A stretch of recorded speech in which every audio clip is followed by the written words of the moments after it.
Hello everyone and welcome back to Tennis Time. Today's video is a special edition. It is supposed to be a response to a question/comment on one of my previous videos, a comment which was posted by Michael Finch.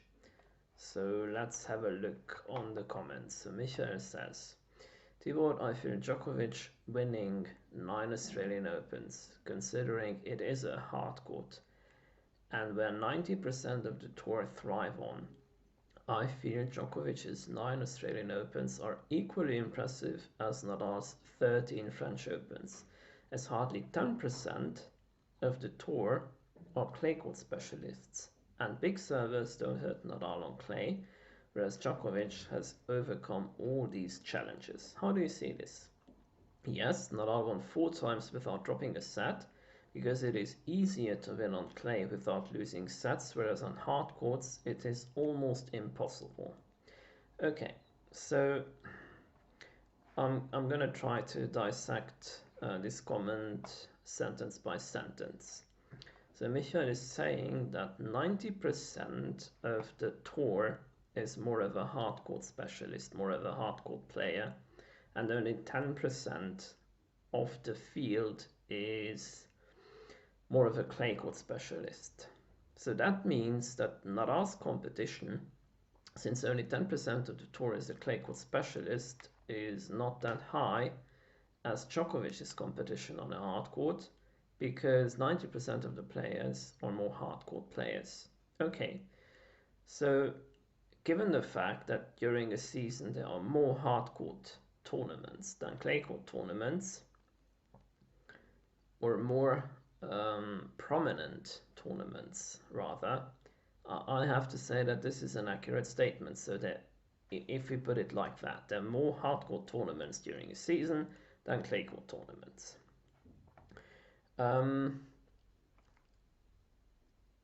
The question, if we have more clay court specialists or hard court specialists, that's something that needs to be discussed in my opinion.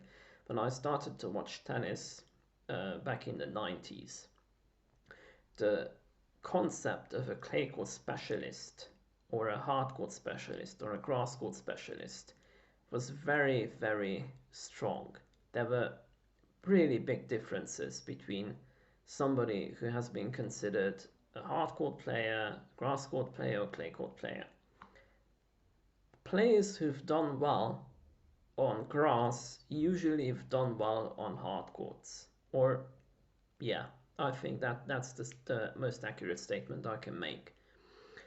Clay court players who've been clay court specialists, choosing between doing well on other surfaces between grass and hard court. Clay court players have definitely done better on hard courts than on grass courts. So players who really like clay a lot, they couldn't really win anything on grass. But they could win on hard courts. So if we take Nadal's case, when he won his first big titles in 2004 and 5, at that time the distinction, what was carried over from the 90s between clay court specialists, hard court specialists, and grass court players, that was still pretty active. And given the fact that in 2006, for instance, Nadal has reached his first Wimbledon final where he lost to Federer, and 2 years later he won his first Wimbledon title in 2008, and 2 years later he's won his first hardcourt Grand Slam title at the US Open. That was at the time considered something incredibly special. If we think back where the differences come from, so back in the 90s, a hard court, especially indoor hard courts, but not just indoor hard courts, outdoor hard courts were very, very fast tennis courts, tennis surfaces. So if you would take, I don't know, Shanghai today from the Master Series, that's considered one of the quickest courts in the in the circuit today.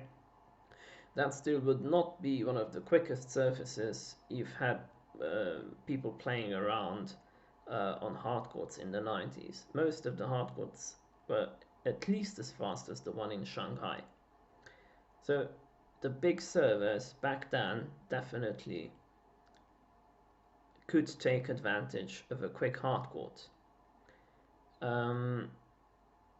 During the late 2000s and the 2010s, there is an obvious consensus, at least that's what I understand, between players that the surface differences is not as strong as they used to be in the 90s. The hard courts is not that quick anymore. Grass courts seem to have been slowed down. I've seen recently a statistic between the 2003 grass court, where Federer won his first Wimbledon title, compared to 2017, where he's won his last Wimbledon title so far. How different the ball jump on Federer's serve is. So back in 2003, the court was slicker. The bounces were not as high. Not that grass court bounces are high today, but they were even lower back in the day. So all I'm trying to say is that 30 years ago, the differences between tennis courts regarding an indoor hard court, outdoor hard court, and grass courts and clay courts, the differences were really very, very prominent. So a clay court was a lot slower than a grass court, and hard court was somewhere in between, but a hard court was a lot closer to a grass court. Having said that, in the last 10 to 15 years, there has been a development, and they have somehow made hard courts not so fast, grass courts not so fast either. So I can understand why somebody would say that most tennis players are hard court players, because there are more tournaments played on a hard court during a year, but at the same time we have to remember that the hard courts have been slowed down in the last few years. So what does that do to big servers? I think one of the reasons because John Isner is not a multiple Master Series champion is given to the fact that the tournaments he's playing, those are not played in the 90s. If he would have played in the 90s, I'm sure that he would have at least 3-4 Master Series victories. Maybe he would have done even better at Wimbledon. He has so far one semi-final in his entire career. So if we try to look at it like that, given the fact that hard courts have become slower courts, higher jumping courts, more similar to clay, would it not be a reasonable argument to consider that everybody who used to be a pure hardcourt player is now also more suited to play clay? And is it not that everybody who used to be more of a clay court player is also relatively ready to play on a hard court with some adjustments? I know that when you play clay and hard, the biggest difference is the bounce, in the sense that the clay court slows the ball, the speed of the ball, a little bit more than a hard court. And on the hard court you have even bounces. So the court reacts to spin, to top spin, to back spin, to side spin the same way. On a clay court there can be always differences and varieties, and the ball can spin like crazy, especially if you use a lot of topspin like Rafa Nadal does, for instance. So that's one of the reasons why his forehand is so incredibly effective on a grippy clay court, because the ball on clay grips the ball very different than a hard court does, or at least most hard courts. You can have grippy hard courts as well, which help the spinned ball, the top spin ball, to bounce high. But normally, even though you have a very grippy hard court, the ball will not bounce as high as on a grippy, dry clay court surface, period. But coming back to my initial thought and argument, so I don't necessarily see it like this 10% clay court specialists and 90% hard court specialists. I see it more as a 50-50 game, in the sense that clay courts have been brought closer to hard courts and hard courts have been brought closer to clay courts. And therefore, players who used to be regular clay court specialists are not just clay court players anymore. They do reasonably well on hard as well. Players who just used to play on hard nowadays can make the adjustment easier, a little bit easier to clay. So now, let's have a look at Rafa Nadal's victories at the French Open. So he's won it 13 times, first time in 2005, last time in 2020. You can see the circled green circles where Nadal's won the tournament. So if we look at Djokovic, the first victory was in 2008 and the last just now in 2021. You can also see the green circles here. So if we take a look at past champions from all time since the French Open and Australian Open have started, who has won the tournament many times before. So if we take a look at the Open era and start with Nadal, Nadal has won, as I said before, 13 times. The next on the list from the Open era is Björn Borg. He's won it 6 times. So Nadal has not just won it twice as many times as Borg, it's even won more than twice. So he's won 7 more French Opens than Borg. So if that's not impressive, I'm not sure what is. Max de Jussy, the French player in the early 1900s, winning 8 times. So that's also some very special and impressive feat from de Jussy. Anyway, if we take a look at Djokovic, so 9 victories. The next player from the Open era who comes close with 6 titles is Roger Federer. So the gap between him and Djokovic is 3 titles. Roy Emerson also winning in the 60s 6 times. Used to be the record holder for some time, but I think for this discussion, non-Open era is not that relevant. Something else that is relevant, I think, coming back to the statement that there are not too many clay court specialists. So if we take a look at tennis history and we see, for instance, that Borg has won the French Open 6 times. So Borg was somebody who felt really comfortable playing on clay, playing at the French Open. Admittedly, Borg has stopped at 26. So if he would have carried on for 4 more years, or 5 more years, he probably would have won more French Opens. But I'm not sure that even if he would have carried on until the age of 34, the age that Rafa Nadal is at right now, if he would have 13 French Open titles. I seriously doubt it. But we will never know because he just stopped playing. Other clay court specialists who felt really well at the French Open, Mats Wilander, another Swedish player who's come a little bit later than Borg. 3 victories, first at 17. So he was considered sort of a clay court specialist, and he was also somebody who felt reasonably well on hard courts. So he's won the US Open as well. He's never done well at Wimbledon, but he's done well on grass at the Australian Open. But admittedly, the competition at that time at the Australian Open maybe was not as strong as it would have been at Wimbledon. So I'm just trying to back up the fact that Wilander, as a clay court specialist, felt really well on a hard court. Borg was an exception.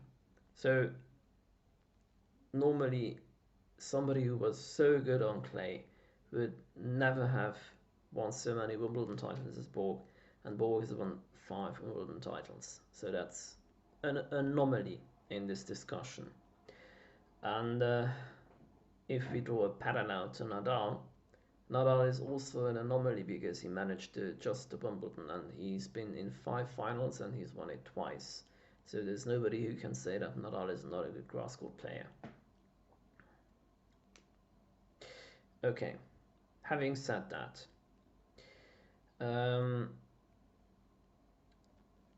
if I look back at French Open history and I think of players like classical Spanish players who really have been clay court specialists. So anyway, going back to the concept of clay court specialists. So if I think back to the 70s, 80s, 90s, 2000s, 2010s, after players like Borg, Wilander, there were others who really felt well on the clay court. Andre Agassi, for instance, he played 2 out of his 3 first Grand Slam finals at the French Open in 1990 and 1991, but he's lost both finals. Jim Courier, also somebody who really felt well on clay and also felt well on a hard court. He's managed to reach the Wimbledon final once, but never won Wimbledon. So he also was more of a clay/hard court player. Michael Chang, former Chinese-American player who won 1 Grand Slam, and that was at the French Open. He's played 2 more finals at the Grand Slam in '95 at the Australian Open and in '96 at the US Open, but he's never done well at Wimbledon. So again, clay and hard court. And he's reached the French final in '95 as well, but he didn't manage to win that. Other player, Thomas Moster, for instance. So late 80s and throughout the 90s. Thomas Moster was one of the grittiest, best clay courters out there. He's won the French Open, yes, once. So, I don't know. Moster felt really well on clay. He's done reasonably well on hard courts, but if in the 90s there was somebody to be considered a clay court specialist, and that was Thomas Moster, and he's won the French Open only once. If we think at other Spanish players like Sergi Bruguera has won the French Open twice, in 1993 and 1994. He's played 1 more final, but he couldn't win it more than twice. Evgeny Kafelnikov, also 1-time winner, really felt well on clay. Albert Costa, also winning once in 2002. Juan Carlos Ferrero, somebody who's made a career for himself, winning matches on clay. Admittedly, he's reached the US Open final once as well, but his only Grand Slam triumph was in 2003 at the French Open. Guillermo Coria, if somebody was not a clay court specialist, I don't know who was if Guillermo Coria wasn't. He's reached the French Open final, had a 2-sets-to-love lead against Gaston Gaudio. He choked and he lost the final. So even though somebody who was as good as Coria has not managed to win the French Open, I think that's baffling. And to me, that's not a testament that is showing that winning the French Open is easier. To me, that says that nowadays winning the French Open, and also in the past, has been incredibly difficult.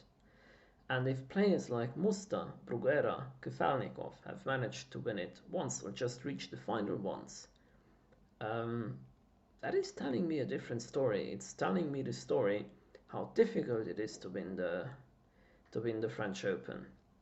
Alex Corretja, also wonderful clay court player mostly, has managed to reach the French Open final twice. And look at Djokovic and Roger Federer. These guys have won the French Open, but just once. How many times would Roger Federer have won the French Open if there wasn't for Rafa Nadal? And the same goes for Djokovic. So these guys are really good clay court players, fantastic clay court players, but Nadal is just one step ahead most of the time. Who else was there? I've talked about Agassi, Korea, Chang, Mosta, Bruguera, Kafelnikov. Yeah. So, yeah, look at Thiem as well, Dominic Thiem. So, he's also somebody who is fantastic on clay. And he's somebody who can beat Djokovic at the French Open. He's proven that many times. Many times. He's proven it twice. But nonetheless, that's a very significant number. Um, and he cannot beat Nadal, or at least up until today, he could not beat Nadal at the French Open. So to me, that is not telling the story that it is more easy to win the French Open. It's telling me how good Nadal is on clay, that nobody else is really able to dominate him or beat him at the French Open. He's lost in his entire career. From the 102 matches he's played at the French Open, he's lost twice. Once to Söderling and once to Djokovic. Other than that, he's really won every single time he stepped out on court at the French Open. Djokovic is also an impressive feat, as we've seen before, so the 9 victories, but after his win in 2008, in 2009 he's lost to Roddick, 2010 he's lost to Tsonga, I think, in the quarters. 2011 he's won, 2012 he's won, 2013 he's won, 2014 that was the year when he's lost to Wawrinka in the quarters. 15 he won again, 16 won again, 17 that was the year when he started to get injured. He's lost to Istomin in the second round. That was a shock defeat at the time. 2018 that was the year where he was still coming back, and he's lost to Chung in the fourth round, I think. And after that, he's never lost at the Australian Open. But just as I'm telling the story, when he's lost to whom, I don't think that is an impressive career track record than it is Nadal's at the French. So something else I've done was I've looked at the Grand Slam tournaments as a whole. So there is one other Grand Slam tournament other than the Australian Open played on a hard court, which is the US Open. There is no other clay court Grand Slam outside of the French Open, so there is only one. There are 2 hard courts played on a slam, the Aussie Open and the US Open. So if Djokovic is as dominant on a hard court than Nadal, then he should basically dominate the US Open. He sort of did. I mean, he played his first final in 2007 and his last in 2018. So that's a streak of 11-12 years where he's been in the final. The difference is, as you can see here on the list, out of those 8 finals he's played, he's lost 5 and he's won only 3 only. If we take a look at Nadal has played 5 finals and he's won 4. So what is more impressive? 4 US Open victories or 8 US Open finals.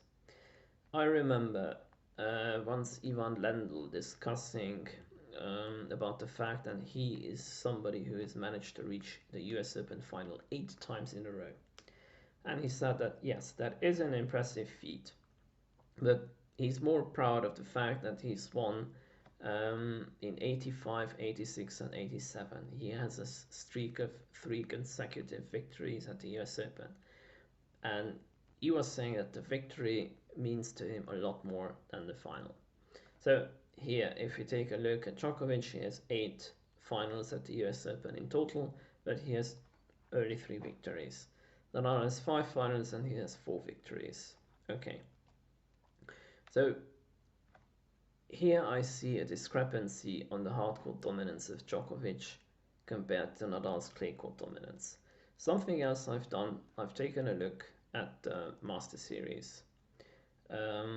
Master Series tournaments, because that is the next best thing we have um, to a Grand Slam. So during the year we have 9 Master Series titles. Out of those 9, only 3 are played on clay. The rest is played on a hard court, indoor or outdoor hard court.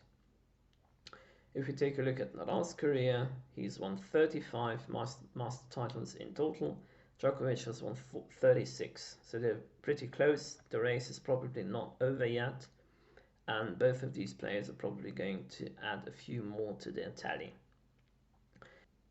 So if we take a look at Nadal, he has, out of these 35 Masters victories, 25 on clay. So that means he had 3 clay Masters tournaments to play in a season, and he's collected throughout his career 25. The other 10 are on a hard court. So out of those 10, he's won 5 in Canada, 3 in Indian Wells, 1 in Cincinnati, and 1 in Madrid, when in 2005 Madrid used to be played indoors. Djokovic, I've taken a look how many clay court Masters titles he has collected out of his 36, and the answer is 9. So he's very close to Nadal's 10, but admittedly he has a lower number of clay court tournaments to contend on a Masters level than Nadal throughout a calendar year. So if I take a look at these numbers, this is telling me the fact that Nadal is more dominant on clay than Djokovic is on hard. I'm not saying that Djokovic is not a super impressive dominant player. I'm just saying that if we simply compare clay to hard, Nadal to Djokovic, Nadal's records are even more impressive. So if I'm taking a look at this objectively, I have to say Nadal's grip on clay court dominance is even, his stranglehold on the victories at these Masters events is even more dominant than Djokovic's. So that's at least my conclusion. I remember even up until today, in 2017, when Nadal was playing to win his 10th French Open title, which he did. I remember reading a quote from Andre Agassi, and he was saying that throughout his career, he was fighting so hard to win the French Open at least once. And he's done it toward the tail end of his career when he was 29. In 1999, he's won the French Open. And when he thinks in 2017, when Nadal is trying to win his 10th French Open title, he cannot believe how impressive that is. It's a Herculean task to win the French Open at least once, but not 10 times. And since then, he's won it even 3 more times. And nobody is to say that he's not going to win it even in 2021, and he's not going to make it 14. 14 is an incredibly impressive number. I mean, that's almost a decade and a half, and only a few years before, up until 2009, so 12 years ago, the record of most Grand Slam tournaments won by a men's professional player in the Open era was 14, and Nadal is closing in on that number in a single Grand Slam. So to me, no matter how impressive Djokovic's record up until now or today at number 9 is, it is not as equally impressive, at least to me, as Nadal's 13 French Open victories. If Djokovic would have won at least, I don't know, the reverse at his US Open finals, out of the 8, maybe he would have won 5 already and not just the 3. Just the 3. And I don't know, maybe I would reconsider. But given the fact how things are today and how they stand today, I stand by my assessment. If I would have to draw the line, whose record is more impressive, then I still would go with Nadal. If Djokovic wins for the next 4 or 5 years the Australian Open and Nadal doesn't win a French Open again, then it's definitely going to change. So I'm going to shift my mindset. I'm going to say um, Djokovic has surpassed Nadal even in that department. Please give your comments below, and in case you haven't subscribed to the channel already, please do, in order not to miss out on any future content. Thanks for watching and have a great day ahead.